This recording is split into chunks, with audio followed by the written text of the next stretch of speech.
आज मैं नया वीडियो लेकर के आया हूँ। इससे पहले मैंने आपको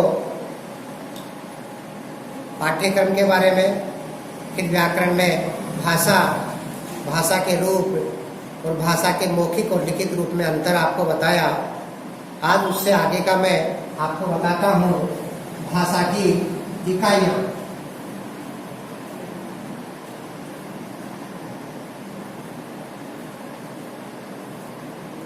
टॉपिक का नाम है भाषा की इकाइयाँ। तो छात्रों, भाषा की 5 इकाइयाँ होती हैं। पहली इकाई का नाम है ध्वनि, वर्ण, शब्द, पद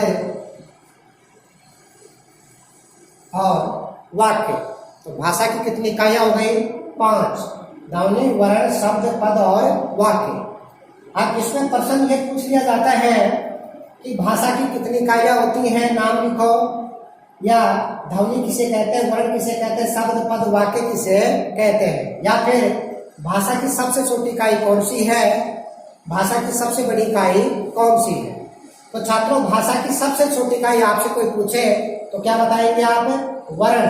ध्वनि भी बता सकते हैं, क्योंकि ध्वनि के लिखित रूप को क्या कहते हैं? वर्ण कहते हैं। क्योंकि ध्वनि को जब लिख दिया जाता है तो वो क्या कहलाता है? वर्ण। और भाषा की सबसे बड़ी इकाई कौन सी है? वाक्य। तो कोई आपसे पूछे कि भाषा की सबसे छोटी इकाई कौन सी है? वर्ण। और भाषा की सबसे बड़ी इकाई कौन सी है? वाक्य।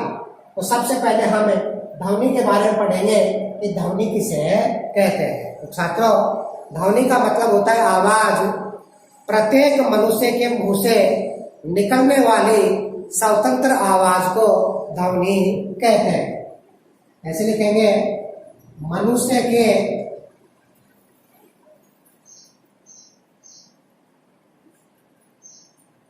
मुंह से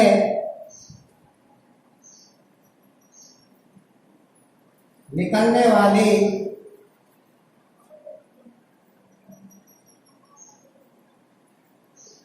प्रत्येक स्वतंत्र आवाज को ध्वनि कहते हैं। तो आपसे पूछा जाए कि ध्वनि किसे कहेंगे? मनुष्य के मुंह से निकलने वाली प्रत्येक स्वतंत्र आवाज को क्या कहते हैं? ध्वनि। फिर दूसरा आता है वर्ण। वर्ण किसे कहेंगे छात्रों? कि वह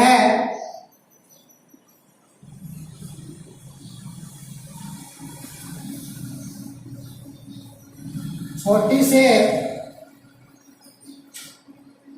छोटी ध्वनि जिसके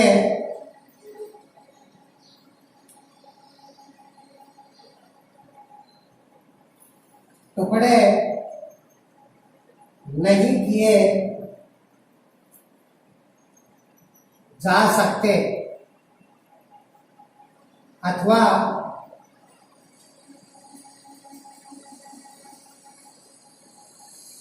ध्वनि के लिखित रूप को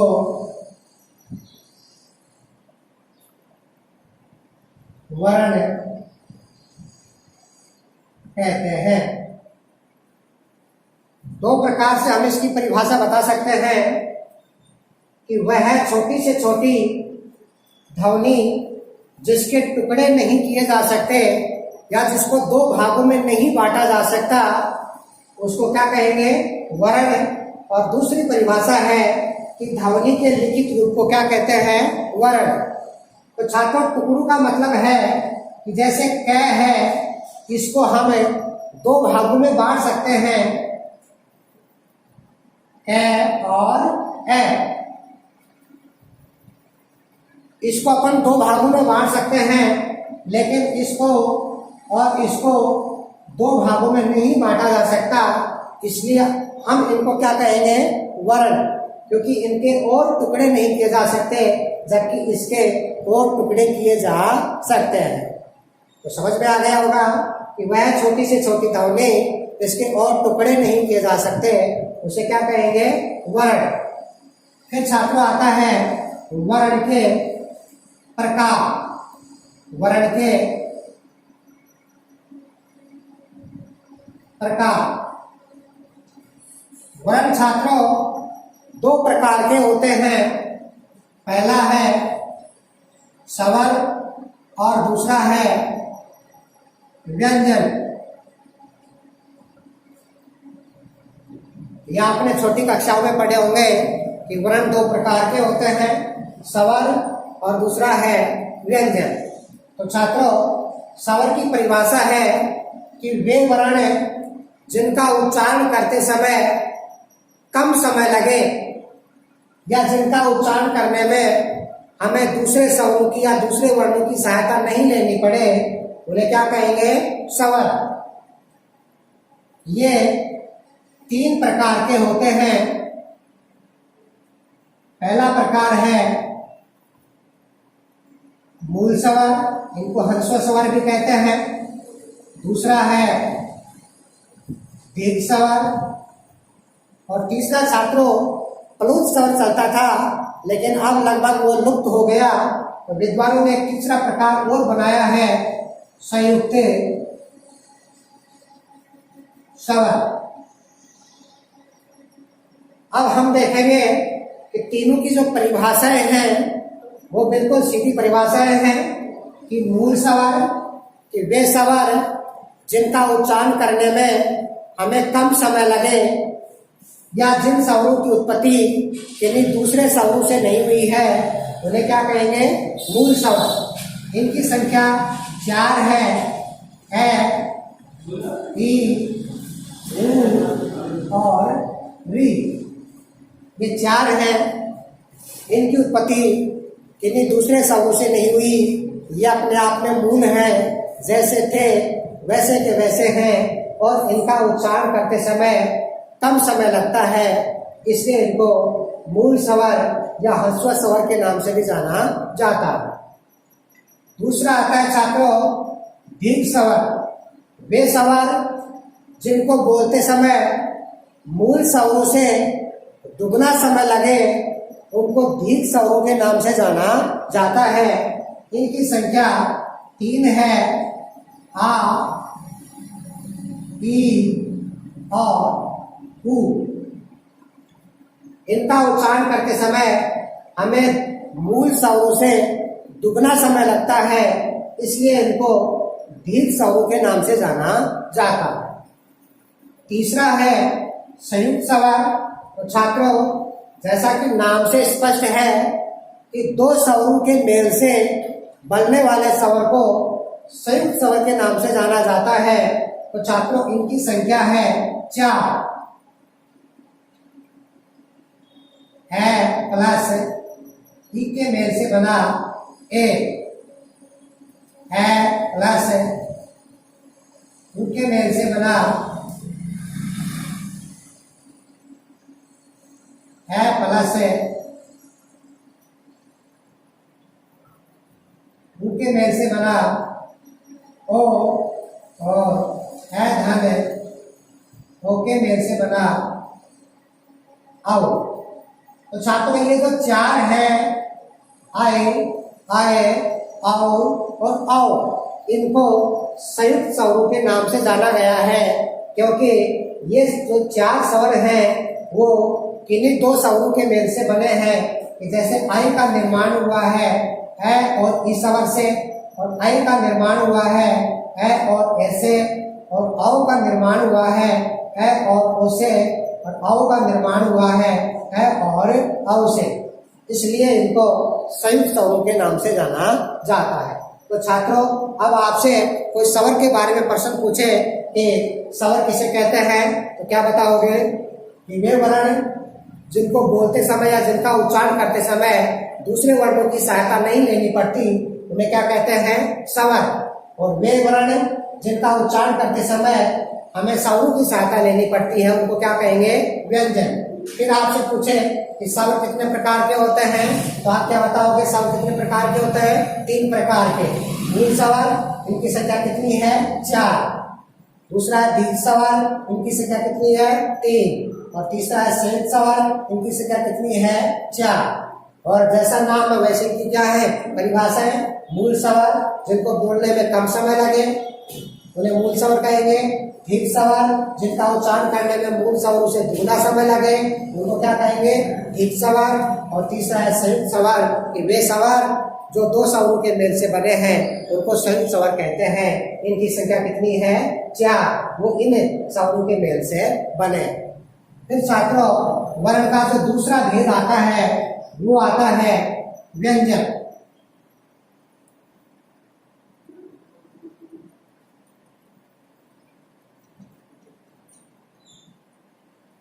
तो व्यंजन की भी मैंने आपको परिभाषा बताई कि वे वर्ण जिनका उच्चारण करते समय हमें स्वरों की सहायता लेनी पड़ती है उन्हें क्या कहेंगे?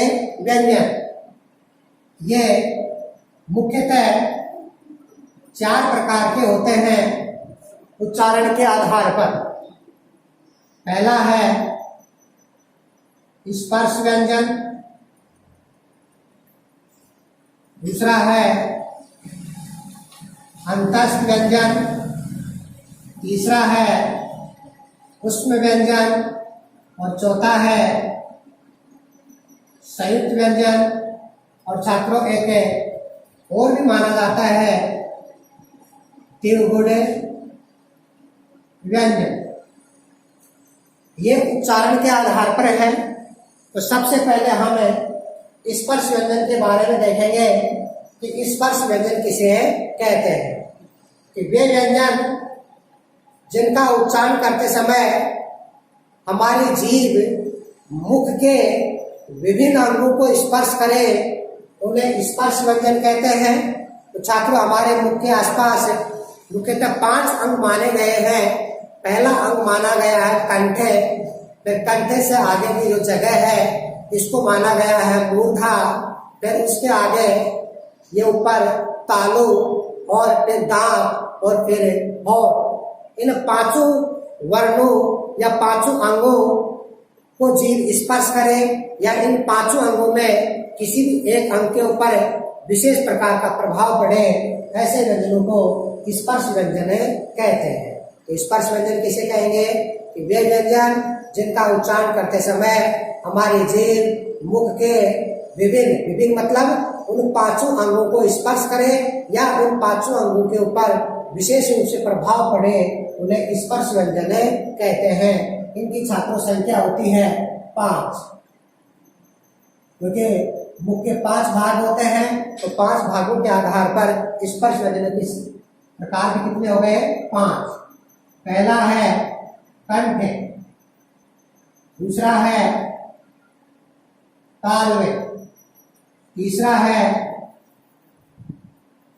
मूर्धन्य, चौथा है दंते और पांचवा है औष्ठ। तो छात्रों, जो पहला प्रकार है कंठे, उसमें क वर्ग के 5 वर्ण। तालव्य है, उसमें च वर्ग के 5 वर्ण और इसमें ट वर्ग के, इसमें त वर्ग के और इसमें प वर्ग के।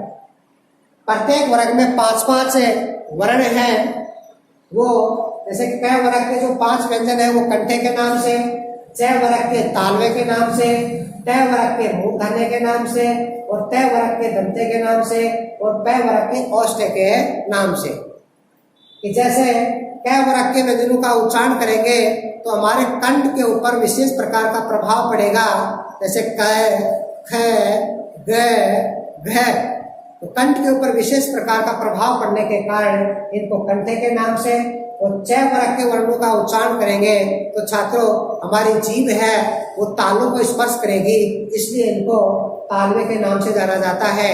और ट वर्ग के व्यंजनों का उच्चारण करेंगे तो हमारी जीभ है वो घूम करके और पीछे मूर्धा के पास जाएगी, इसलिए इनको मूर्धन्य के नाम से जाना जाता है। और छात्रों, ए वर्ग के जो पांचों व्यंजन हैं इनका उच्चारण करेंगे तो जीभ निश्चित रूप से हमारे दांतों को स्पर्श करेगी। बगैर दांतों को स्पर्श किए तय वर्ग के व्यंजनों का उच्चारण नहीं किया जा सकता। इसलिए तय वर्ग के व्यंजनों को दंते व्यंजनों के नाम से जाना जाता है। और छात्रों, पै वर्ग के जो पांचों व्यंजन हैं उनका उच्चारण करते समय हमारे होठ हैं वो आपस में स्पर्श करेंगे। बगैर होठ स्पर्श किए इन पै वर्ग के व्यंजनों का उच्चारण नहीं होता। इसलिए पै वर्ग के व्यंजनों को औष्ठ्य व्यंजनों के नाम से जाना जाता है। फिर आता है अंतस्थ व्यंजन कि वे व्यंजन जिनका उच्चारण करते समय हमारी जीभ मुख के किसी एक विशेष अंग को स्पर्श ना करे। छात्रों, गौर करना कि जीभ मुख के अंग को स्पर्श तो करेगी लेकिन किसी एक विशेष अंग को स्पर्श नहीं करेगी। जैसे यहाँ बता सकते हैं कि पै वर्ग का उच्चारण करेंगे तो होठ ही आपस में स्पर्श करेंगे। तय वर्ग का उच्चारण करेंगे तो जीभ दांतों को स्पर्श करेंगे। लेकिन अंतस्थ व्यंजन का उच्चारण करते समय हम ये बता नहीं सकते कि जीभ मुख के किस एक विशेष अंग को स्पर्श कर रही है। इसलिए इनको अंतस्थ व्यंजनों के नाम से जाना जाता है कि जीभ स्पर्श तो करेगी लेकिन किसी एक विशेष अंग को स्पर्श नहीं करेगी। इनकी संख्या 4 मानी गई है। यह, रे, ले और वे। तो छात्रों, इनका उच्चारण करेंगे तो हम बता सकते हैं, शुद्ध रूप से उच्चारण करेंगे तो बता सकते हैं कि जीभ मुख के किसी एक विशेष अंग को स्पर्श नहीं करते। फिर तीसरा प्रकार है उष्म व्यंजन। तो छात्रों, जैसा कि नाम है उष्म, उष्म का मतलब होता है गर्म। कि वे व्यंजन जिनका उच्चारण करते समय मुख से गर्म वायु निकले उनको उष्म व्यंजनों के नाम से जाना जाता है। इनकी संख्या भी छात्रों कितनी है? 4।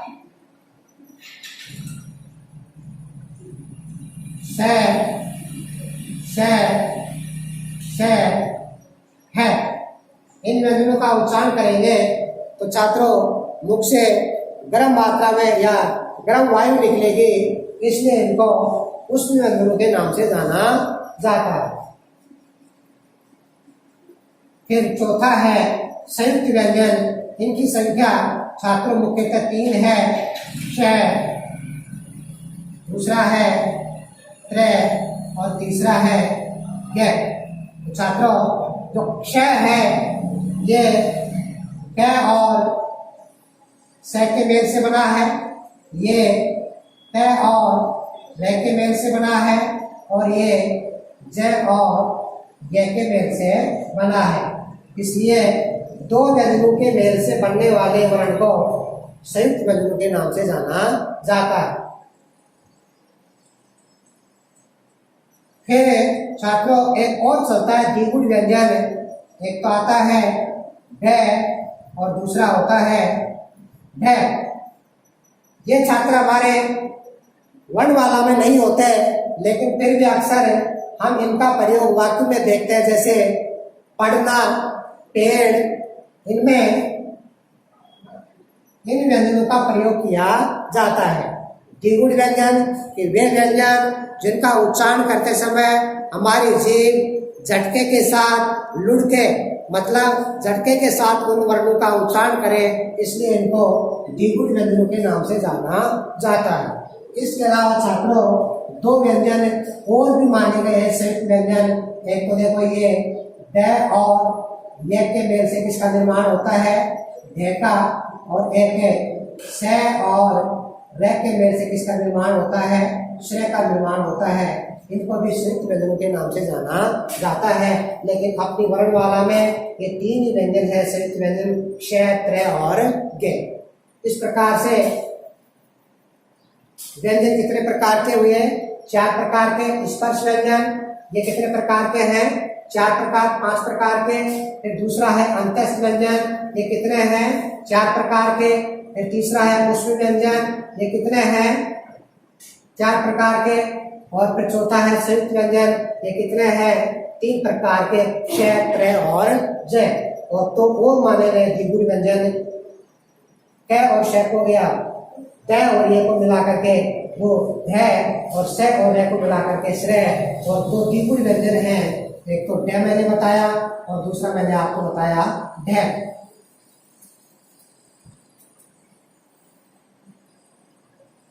ये संयुक्त व्यंजन माने गए हैं और ये द्विगुण व्यंजन माने गए। तो छात्रों इनमें ज्यादातर इतना ही कि वर्ण किसे कहते हैं, वर्ण कितने प्रकार के होते हैं, स्वर किसे कहते हैं कितने प्रकार के होते हैं, व्यंजन किसे कहते हैं कितने प्रकार के होते हैं। इस प्रकार से अगर यदि कोई प्रश्न पूछ लिया जाए तो आप उसका जवाब देंगे। इस प्रकार से भाषा की दो इकाइयां मैंने आपको बताई। अब भाषा की तीसरी इकाई है शब्द। पहली इकाई मैंने आपको बताई ध्वनि, दूसरी इकाई मैंने आपको बताई वर्ण और तीसरी इकाई होती है शब्द। तो छात्रों शब्द किसे कहेंगे, दो या दो से अधिक, दो या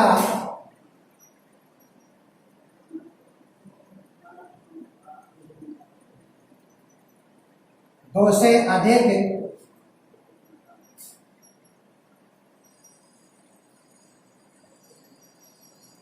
वर्णों के सार्थक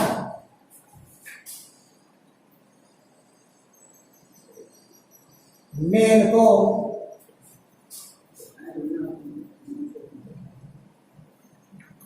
शब्द कहते हैं। कि जब दो या दो से अधिक वर्ण मिल जाए और मिलकर के कोई अर्थ प्रकट करते हैं तो उसको क्या कहेंगे, शब्द। जैसे पानी एक शब्द है तो छात्रों इसमें कितने वर्ण मिले हुए हैं, 4। जैसे प, आ, न और ई। फिर क्या बना, पानी। तो पानी शब्द में कितने वर्णों का मेल हुआ, 4 वर्णों का, प, आ, न और ई। इन 4 वर्णों के मेल से एक सार्थक शब्द बना। पानी की एक पेय पदार्थ है।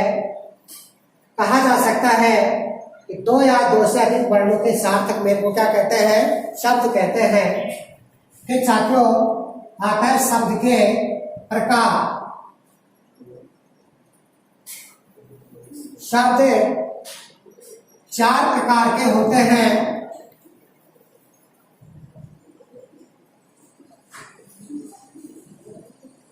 पहला है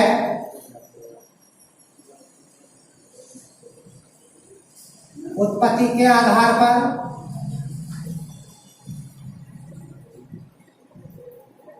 दूसरा है प्रयोग के आधार पर, तीसरा है रचना के आधार पर और चौथा है अर्थ के आधार पर। तो छात्रों उत्पत्ति के आधार पर शब्द 5 प्रकार के होते हैं। पहला है तत्सम, तद्भाव, देशज, विदेशी या विदेशज और संकर शब्द। प्रयोग के आधार पर छात्रों 2 प्रकार के होते हैं, विकारी और दूसरा है अविकारी। रचना के आधार पर छात्रों इनके 3 भेद हैं, रूप स्वर, यौगिक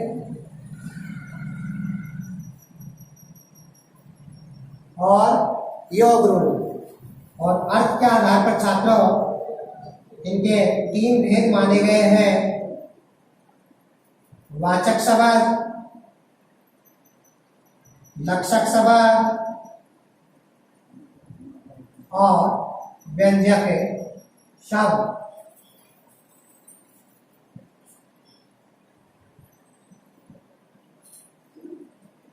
अब आप देखेंगे कि शब्द की मैंने आपको परिभाषा बताई कि 2 या 2 से अधिक वर्णों के सार्थक मेल को शब्द कहते हैं।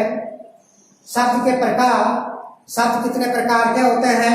4 प्रकार के, उत्पत्ति के आधार पर, प्रयोग के आधार पर, रचना के आधार पर और अर्थ के आधार पर। उत्पत्ति के आधार पर छात्रों शब्दों के 5 भेद होते हैं, तत्सम, तद्भव, देशज, विदेशी और संकर शब्द। तो छात्रों वैसे इतना आगे तक नहीं आता कि शब्द किसे कहते हैं, शब्द कितने प्रकार के होते हैं, यहाँ तक ही पूछा जाता है। लेकिन मैं बता देता हूँ आपको कि तत्सम शब्द कि संस्कृत भाषा के वे शब्द जिनका प्रयोग हिंदी भाषा में किया जाता है उन्हें तत्सम शब्द कहते हैं। तद्भव शब्द कि संस्कृत भाषा के वे शब्द जिनके रूप में परिवर्तन करके और जिनका प्रयोग हिंदी भाषा में किया जाता है उनको क्या कहेंगे? तद्भव शब्द। देशज शब्द, देशज देखो, देश का मतलब देश और जय का मतलब जन्म, कि वे शब्द जिनकी उत्पत्ति हमारे देश में हुई है उनको देशज शब्दों के नाम से जाना जाता है। या वे शब्द जिन शब्दों का निर्माण लोगों ने अपनी आवश्यकताओं के अनुसार कर लिया या जैसी आवश्यकता पड़ी वैसा ही लोगों ने बोला और उन शब्दों का प्रयोग हिंदी भाषा में किया जाता है तो उन शब्दों को क्या कहा जाता है? देशज शब्द।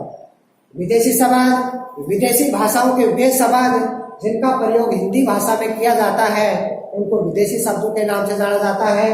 और संकर शब्द 2 अलग अलग भाषाओं के योग से बनने वाले शब्दों को संकर शब्द के नाम से जाना जाता है। तो छात्रों वैसे इनके बारे में और भी काफी विस्तृत बातें हैं, लेकिन हमारे सिलेबस में केवल इतना ही है कि भाषा की इकाइयां शब्द, शब्द किसे कहते हैं, शब्द कितने प्रकार के होते हैं। यदि आपसे पूछ लिया जाए कि शब्द कितने प्रकार के, तो आप बताएंगे 4 प्रकार के, और यदि प्रकारों के प्रकार पूछ लिए जाए तो आप बता पाएंगे कि उत्पत्ति के आधार पर 5 प्रकार के होते हैं, तत्सम, तद्भव, देशज, विदेशी और संकर। दूसरा आता है प्रयोग के आधार पर। प्रयोग के आधार पर छात्रों 2 प्रकार के होते हैं, विकारी और अविकारी। ये हम जब पद परिचय वाला टॉपिक पढ़ेंगे तब इनके बारे में और विस्तृत रूप से पढ़ेंगे। फिर तीसरा आता है रचना के आधार पर। ये 3 प्रकार होते हैं, रूढ़ शब्द, यौगिक शब्द और योग रूप शब्द। इनके बारे में छात्रों जब हम शब्द शक्ति टॉपिक पढ़ेंगे तब विस्तृत रूप से पढ़ेंगे। और चौथा प्रकार है अर्थ के आधार पर, वाचक शब्द, लक्षक शब्द और व्यंजक शब्द। इनके बारे में भी छात्रों जब हम शब्द शक्ति पढ़ेंगे तब विस्तृत रूप से पढ़ेंगे। फिर